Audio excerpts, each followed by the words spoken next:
They were the first large animals to fly.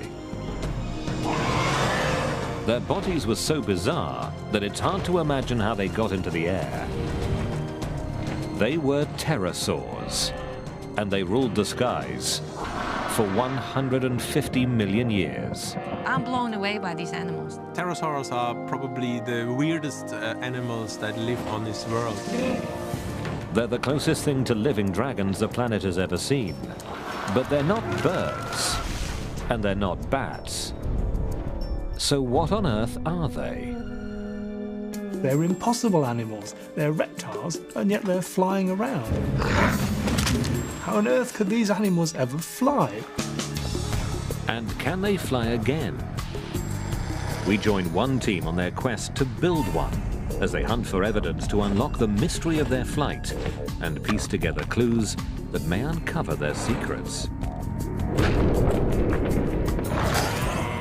We're about to come face to face with the monsters of the sky.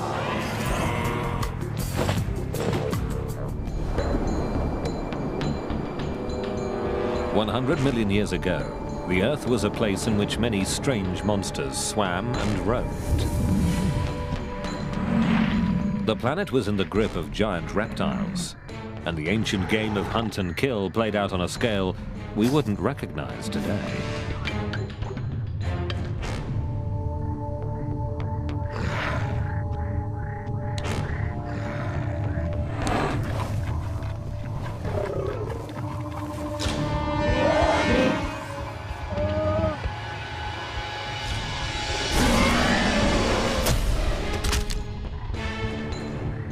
But there was another dimension to this world, one that's often overlooked, but in many ways is even more remarkable. Our planet was also home to some incredible and mysterious creatures. Flying reptiles, some of them bristling with teeth. Pterosaurs.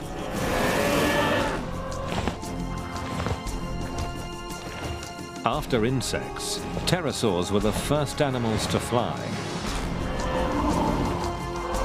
And they became a global air force.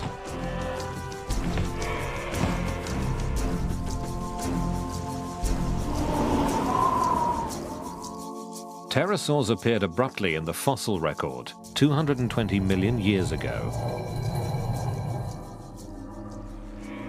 We still don't really understand how they evolved.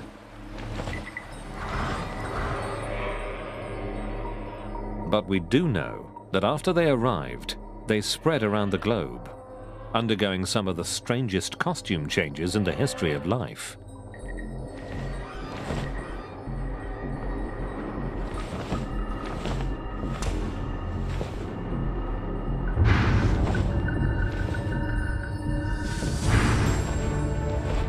Some had short tails, others long.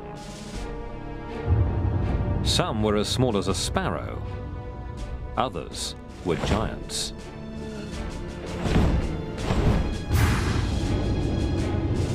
Many were covered with something like hair and sported flamboyant crests.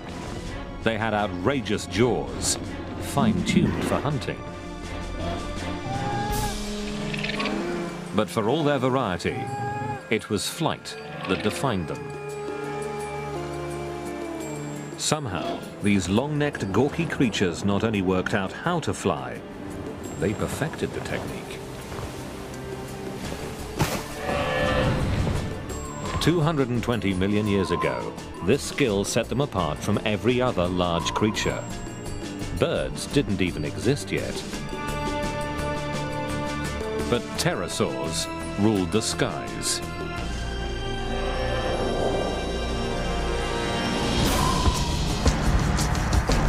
We're only just beginning to solve the mysteries of their reign.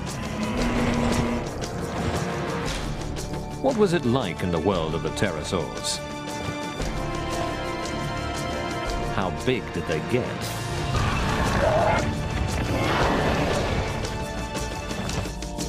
And how does an animal that resembles a broken umbrella get its ungainly body into the air and manage to fly?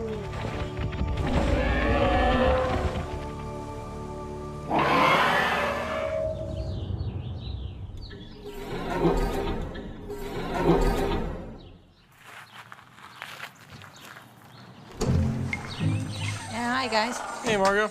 Hey, how's it going? Led by Dutch engineer and Stanford professor Margot Gerritsen, one team will try to build a model, a lifelike flapping and flying pterosaur. And there are instructions for building a pterosaur. They're written in stone. You have to get everything from the fossil record. So it's fascinating to try to put it all together like one big puzzle. It was a beautiful design, something that's extremely hard to duplicate. It's going to be real challenging, Paul, because if you To work out how pterosaurs flew, we need to understand the strength of their bones and how they moved.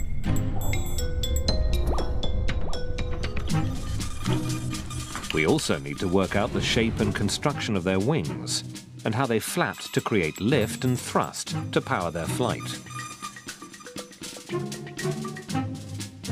The Stanford model is in its early stages, more aircraft than animal. But gradually, it'll become more realistic as the team first builds it and then tries to keep it in the air. 5, 4, 3, 2, 1. Here we go. Their goal is to uncover the flight secrets of the first large animal to take to the skies.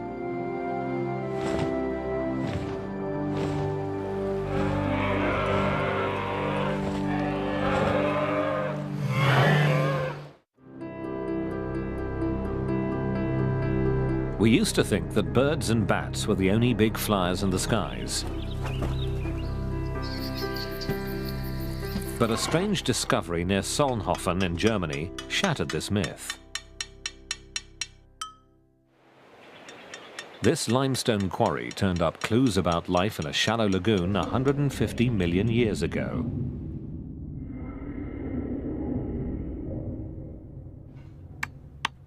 Less than 250 years ago, a quarryman here found something baffling. It seemed to defy explanation. Naturalists of the 1700s fumbled for answers based on familiar known creatures. Some thought it was a type of duck. Others believed it was a kind of bat.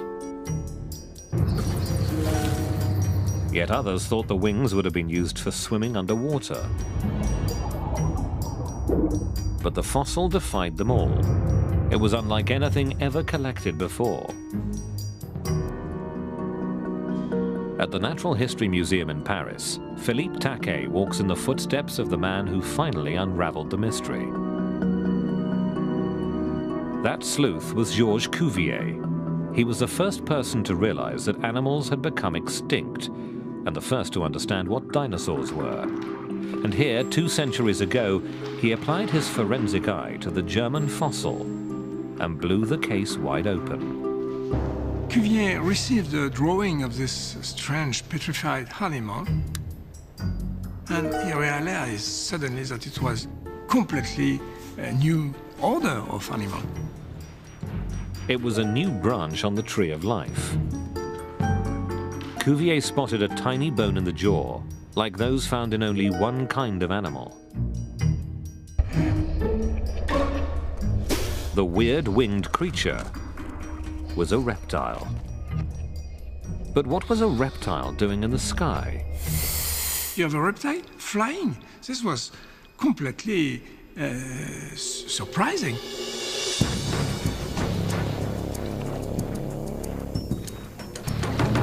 How could a cold-blooded, lethargic beast akin to a crocodile launch its bulk into the air?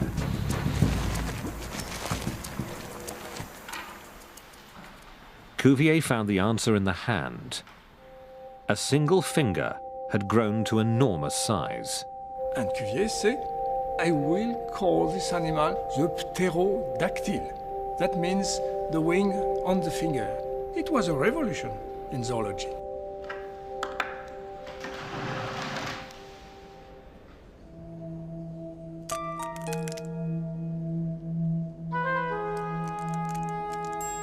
Cuvier could only imagine what it looked like when it took to the air.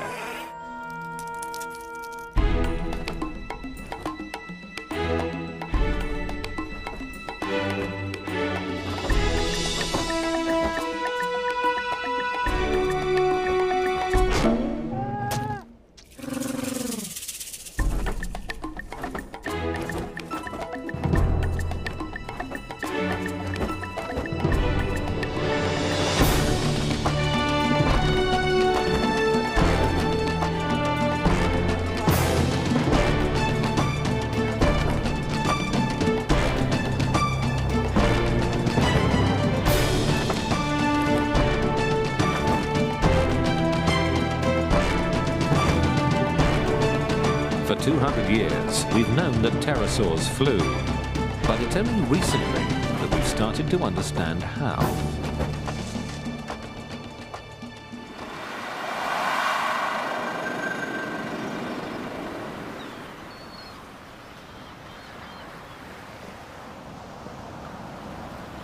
It's easy to overlook what an incredible amount of skill it takes to fly. To get answers about how pterosaurs did it, we can look at the wings of birds and bats. All flying animals use the bones of the hands and fingers to fly, but they do it in different ways. Birds have lost the fourth and fifth fingers. They take the first three fingers, and these form the supports for the feathers. In bats, it's a different story. The four fingers stretch and control the membrane, while the thumb is free. With pterosaurs, the little finger disappeared, and the ring finger was stretched dramatically. The signature weirdness of pterosaurs is this one mega finger that supported the entire wing.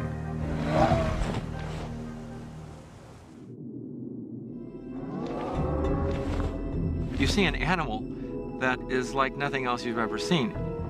It's the most bizarre, ungainly, beautiful creature. I mean, it's flying with a finger. Evidence of that finger is elusive. Pterosaur fossils are extremely fragile. It's very rare to get a beautiful specimen of a pterosaur. Nevertheless, Paul Sereno did it. A few years ago, on an expedition to Africa, he found a pterosaur where no one expected it. It's a pterosaur bone, probably a wing bone.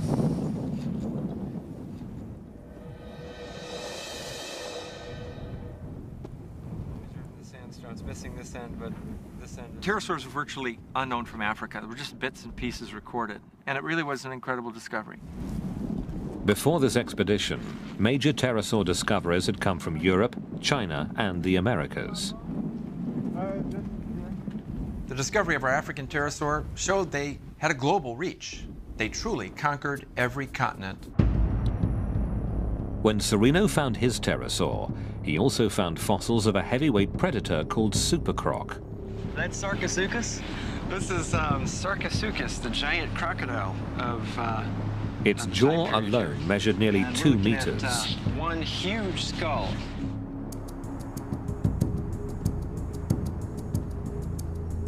Did pterosaurs clash with this giant? Each creature may have hit where the other was weakest. Pterosaurs may have gone for easy pickings and a supercroc's nest. And the croc probably attacked when the awkward pterosaurs were on the ground.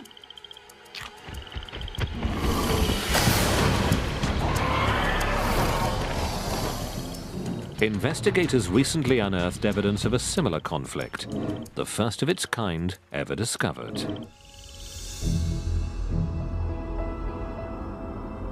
A fossil find in Canada may show that pterosaurs did tangle with dinosaurs.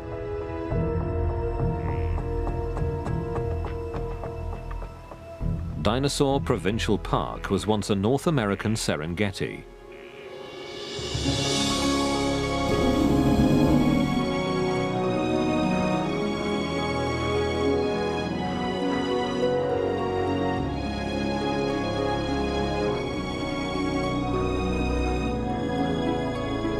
Pterosaurs here tried to steer clear of danger on the ground.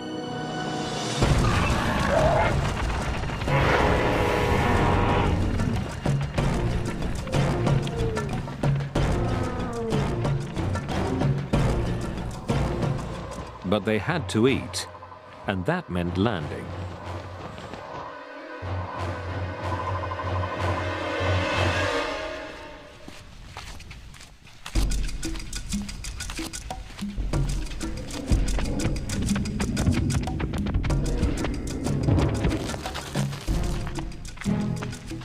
Eons later, a fossil hunter found hints of what may have been one pterosaur's last landing. I walked around a corner and took a couple more steps and looked down, and there was this long, skinny bone. And I'm like, this is interesting. It was part of a pterosaur's megafinger, and fragile pterosaur fossils don't usually last long in the open air. Not only that, but the first bone led to several more. And then to an incredible discovery. A tooth from something like a velociraptor sunk into the pterosaur's shin.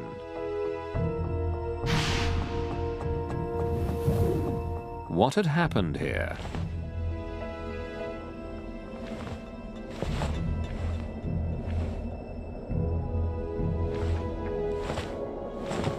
Below the pterosaurs, raptors were constantly on the hunt.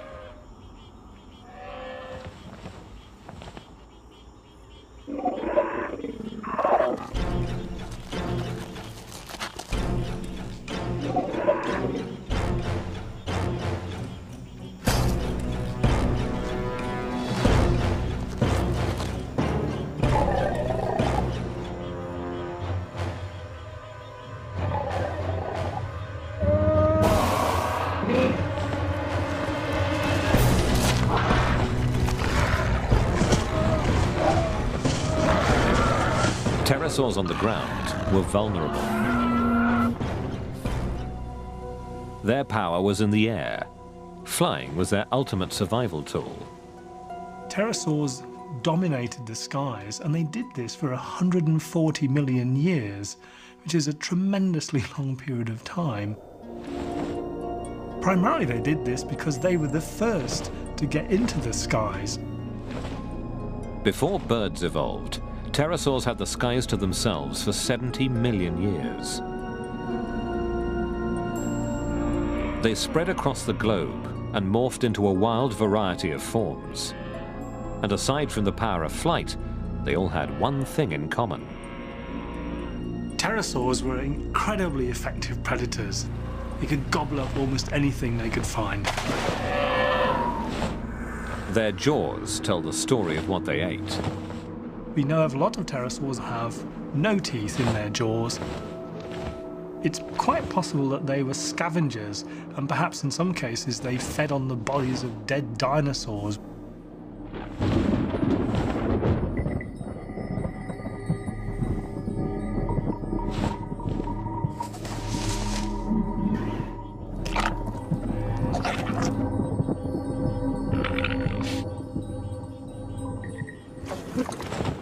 Many pterosaurs were aggressive hunters. Some were able to snare their fish on the wing. These big, long, sharp-pointed teeth basically are the tools of a fish catcher who wants to make darn sure that he grabs his prey when he sticks his beak into the water. One kind of pterosaur used a sieve of 1,000 teeth to strain for crustaceans.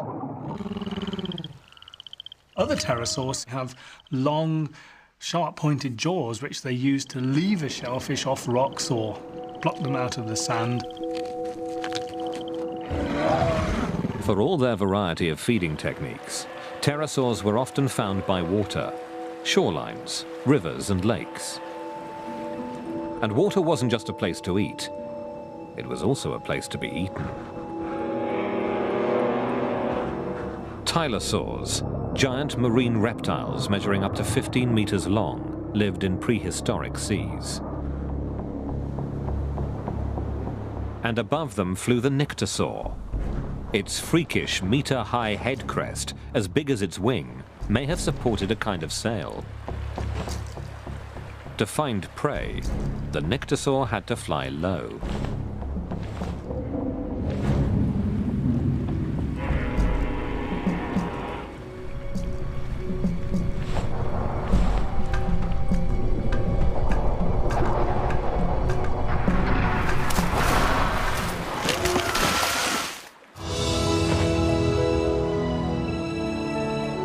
But for every pterosaur ambushed from below, many more spread across the globe. The 5-meter African pterosaur cast its shadow on duckbills. It cruised over prehistoric turtles.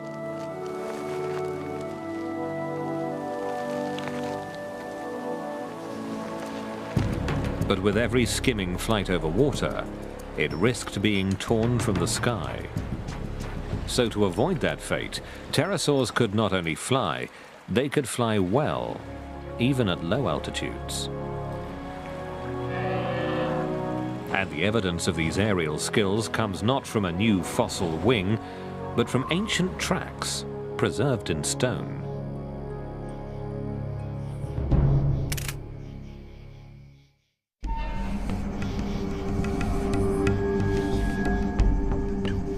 In the past, no one ever thought that pterosaurs could have been skilled flyers. Their clunky bodies seemed to prohibit anything but gliding. But near Toulouse in France, a new piece of evidence has quashed this myth.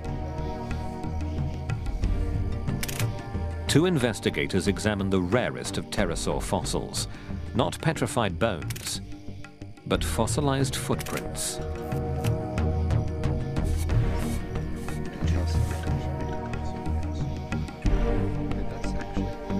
It's a unique site in the world.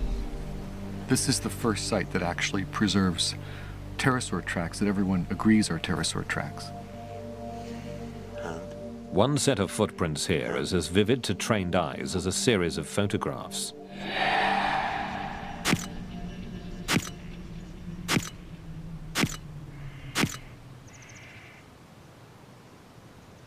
It's the only known record of a pterosaur landing, and how a flyer lands reveals how well it's able to control its flight.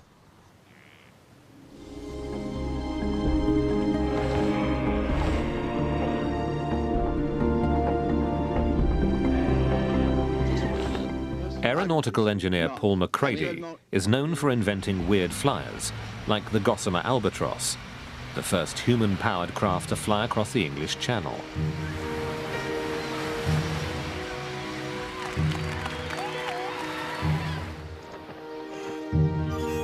Captivated by pterosaurs, McCready set out in the 1980s to make the giant fly again. His team's biggest challenge was flight control, especially working out how to steer. Fossil expert Kevin Padian advised the project.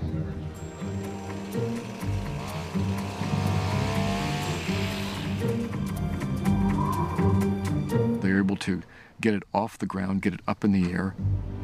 It was fantastic at the time. We now know that pterosaurs mostly relied on their incredibly sophisticated wings for steering. McCready's wings weren't up to the task. They were made from an unlifelike, rigid carbon fiber.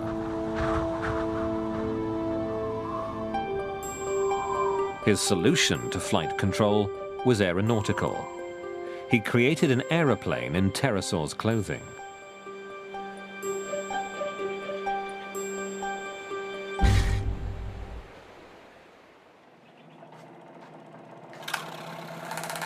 Gerritsen, on the other hand, is aiming for a lifelike pterosaur that steers like the real thing. Really what's helping us most is that we know a lot more about pterosaurs. Because lots of fossils have been found, we know much more about how they were built. For example, fossil evidence shows that pterosaurs flew with their heads angled down, not parallel to the ground, as McCready's model did.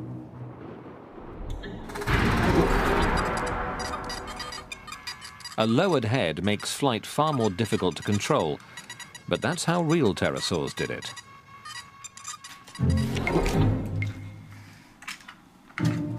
Weight is another challenge. The power-to-weight ratio governs all flight, and here the model has another advantage: new super-light components. The batteries are a lot lighter and very powerful, and that's helping us a lot. The batteries hold 15 times as much power per kilogram as Macready's did. The servo motors are also far smaller, lighter and more powerful. But the biggest difference is the wing. The goal is to solve the steering problem by copying the complexity of a real pterosaur's wing. Macready's wing had only a single moving joint, the shoulder.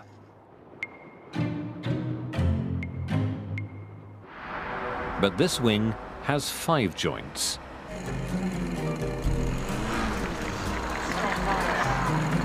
At a runway for remote-controlled aircraft, the model's wings are about to be tested.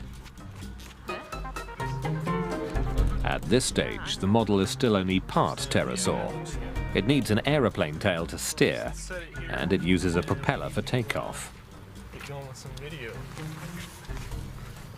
But although it may look crude, it boasts one of the most sophisticated wings ever built.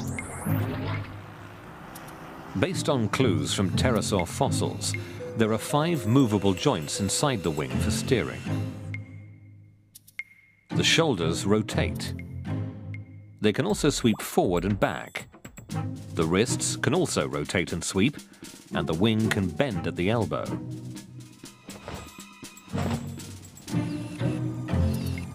The object now is to experiment with these joints.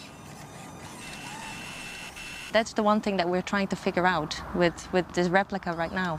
Which of the joint motions are really critical for control? The answer was wired into the real pterosaur's brain, so Mike Luvara will have his work cut out for him. It is a challenge. It's certainly like flying a ball, and you got to keep on balancing on top of the ball. Okay, here we go.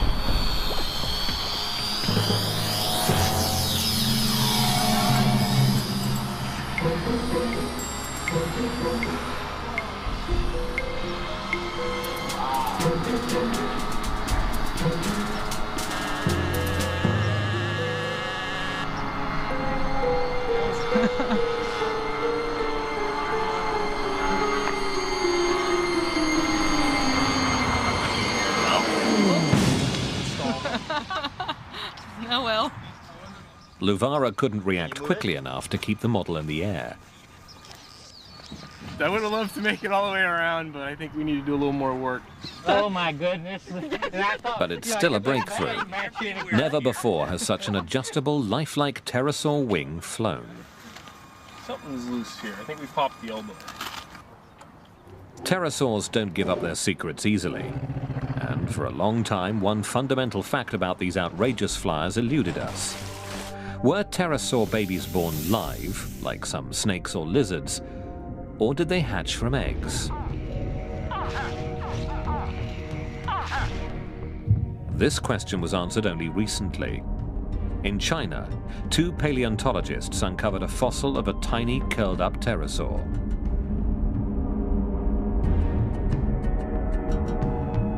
It was a pterosaur chick inside an egg. The discovery of the egg was probably the find of the century, because this tells us something about pterosaurs, about how they reproduced, of which we had absolutely no information before. It was pure speculation, and suddenly here we have an egg. This still doesn't tell us when young pterosaurs began to fly, but Dave Unwin has a controversial theory. Evidence shows that many baby pterosaurs died far from the nest. We find the fossil remains of these individuals miles out at sea. And the only way they could get there is if they were actually flying animals and they got caught in a storm, ended up dead in the water and were buried in the sediments at the bottom. Could pterosaurs have been able to fly right after hatching? Newborn birds and bats can't because they're awkwardly proportioned.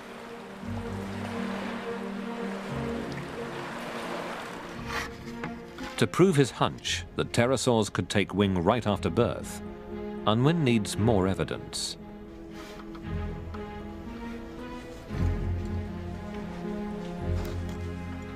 He's assembled a rare series of fossils, the same kind of pterosaur at 3 different ages.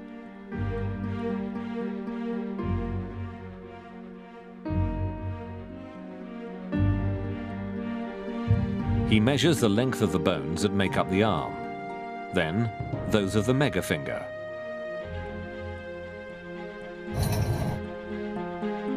Unwin finds that the arm and the megafinger grow at the same rate. So the proportions of the wing don't change. He also measures bones that have nothing to do with flying, like the beak, and finds that these proportions do change.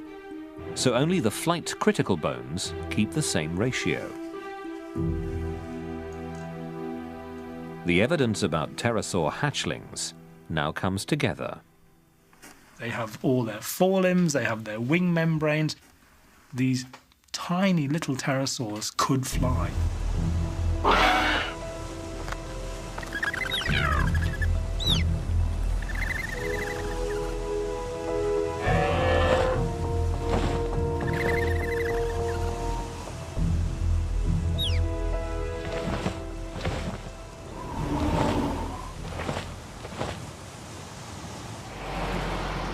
The model is nearly ready for its next flight test.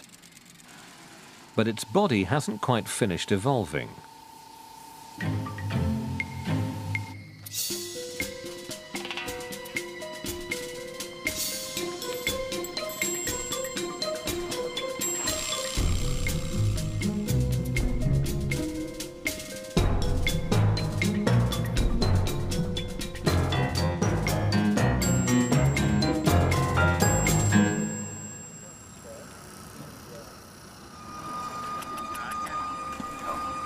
It looks so real.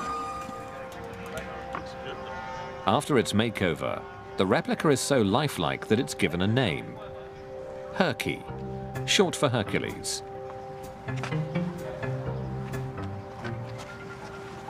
And now Herky gets an accessory. It's something that real pterosaurs never evolved or needed. A parachute. Pterosaurs were known for their weird head crests. This metal one is part of a system to keep the head pointed into the wind, as real pterosaurs probably did in the air. For this crucial test, a large remote-controlled aeroplane will carry Herky aloft and then drop him. You want to check it? This is going to be our first flight with fur on the wings. It could go unstable, but I think generally we're going to be quite all right with it. This is close to being the weirdest thing I've ever flown. Herky must rely on Michael Luvara's reflexes. A real pterosaur had a big advantage, a flight computer, its brain. A new discovery suggests that its brain could make precise micro-adjustments of the wing many times a second. In a major breakthrough, recent X-ray scans of their skulls revealed faint imprints of pterosaur brains. Pterosaurs had huge balance organs that were able to measure tiny changes in pitch,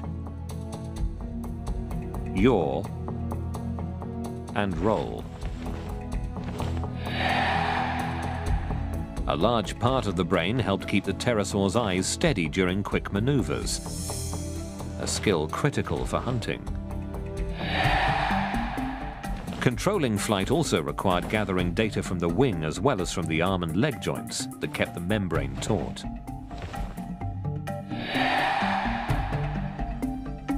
This information was analyzed by another processor that was the core of the flight computer.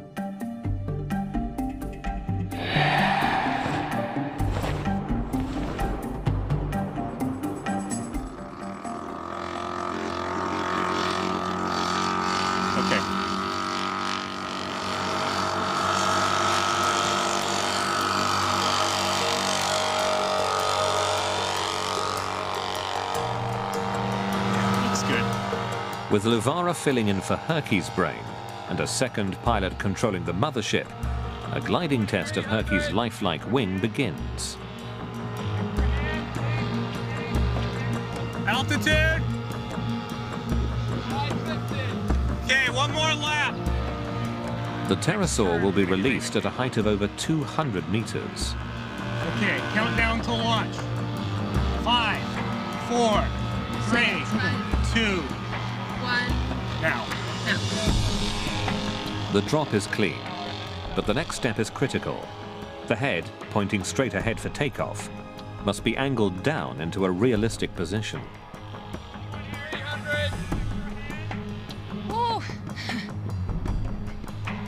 But Herky begins to pitch down. Louvara tries to release the parachute. It doesn't respond.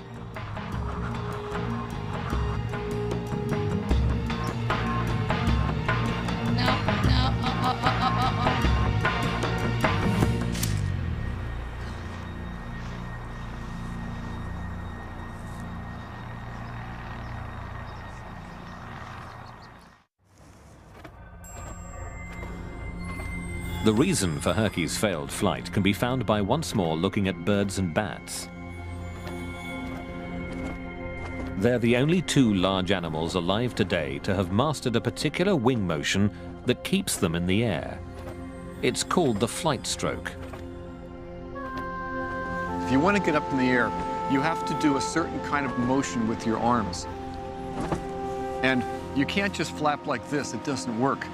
It actually requires a stroke that's down and forward, up and back, down and forward, up and back. Pumping wings at high power for a long time is something that only warm-blooded creatures like birds and bats can do. They have a racing metabolism, the equivalent of a V8 engine. Taken to the air requires a lot of energy, and it requires sustained energy. If you want to stay up in the air, for safety's sake, you better be able to have a good energy reserve. Otherwise, you run out of gas and fall down in the middle of a big flight. It's not good for you. But pterosaurs were reptiles, and all living reptiles are cold-blooded. Could pterosaurs have been warm-blooded reptiles?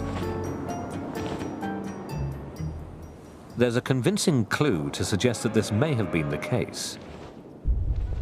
A fossil recently discovered in Inner Mongolia shows a pterosaur that had fur not only on its wings, but on its body. This was also an animal with a big motor, but only warm-blooded beasts need fur to conserve heat. They're burning energy like mad, and they're able to burn that energy in bursts when they really need to. Something about that kind of lifestyle requires a physiology like a bird that is burning fast and hot. Maybe pterosaurs would have felt warm if you touched one. They were everything but like today's reptiles.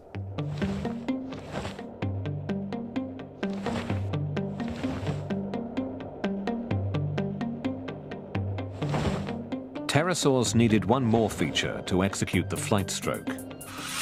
The flapping takes a lot of power. And there's a big wings, and it's flying at high speed. So we need a big motor.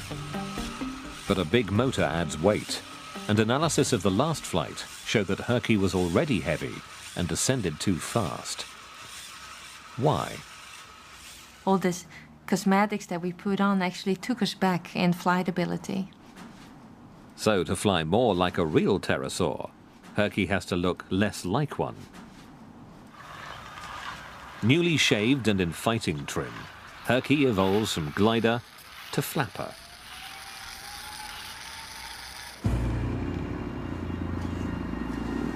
Herky's been worked over, crash-tested and refined.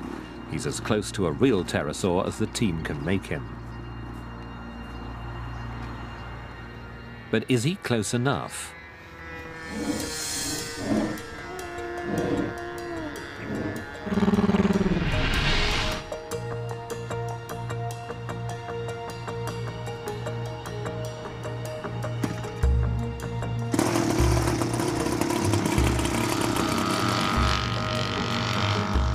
On a wing finger and a prayer, Herky takes off for the last time.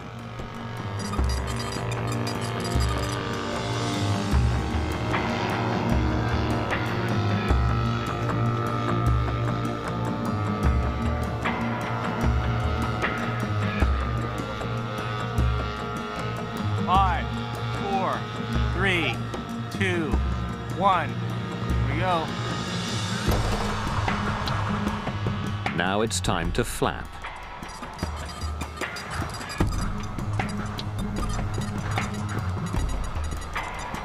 But after a single flight stroke, the wings jam. Herky's engine is too weak, and he can't even get his wings back to level. Luvara bails out. It worked.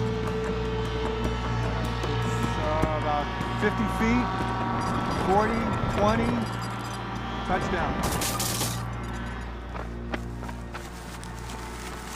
No, it doesn't look too bad. I think the parachute saved us. Yeah. I think we lost our clutch and gearing. Oh, that's it. Yeah, look at that. That's why it didn't flap. I think we were spinning the motor with nothing. Yeah, the whole clutch system came apart. How about that? Oh, that explains a lot. Well, that also Herky turns out to be a runt. Yeah. Later calculations reveal that his flapping motor had only half the power a real pterosaur would have There's an had. incredible load in the air. But Herky's wings have still helped to rewrite the book on pterosaur flight. A little bit of slop inboard. I don't know what that was. I'm really proud of the design of the wings. We built a wing that behaves beautifully in gliding flight. We can control the shape, and by controlling it, we can steer the pterosaur. So that's been fantastic. The real animals set an almost impossibly high standard. And it was only by building Herky that we've learned just how skilled they were.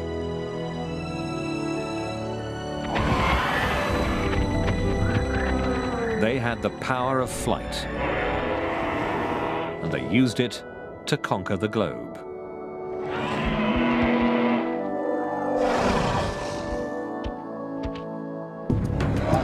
Tenacious hunters, they adapted to different diets.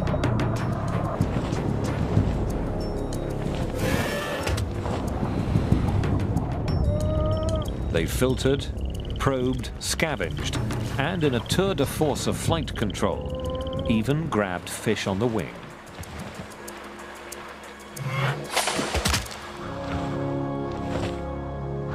They were quite amazing. Compared to every living animal that I know, every living flyer or man-made flyer, I think the pterosaurs beat them all.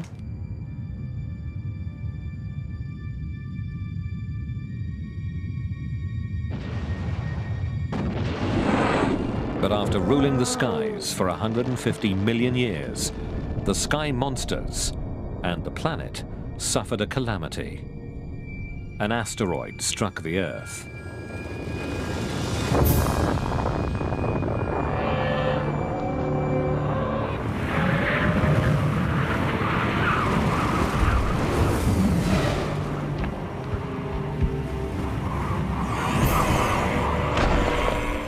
One theory suggests that the aftermath wiped out the dinosaurs.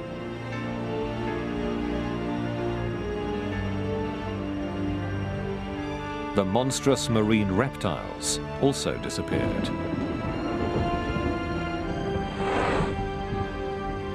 And pterosaurs, the master flyers, were gone forever.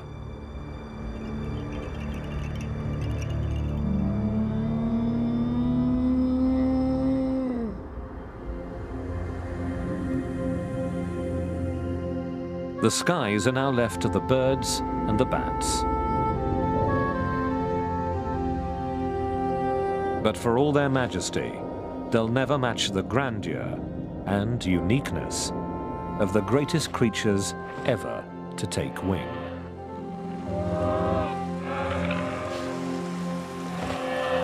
Dragons, of course, are fantastical creatures. Jaws full of teeth, huge wings. These, of course, are myths, never existed, but there were creatures who had all this.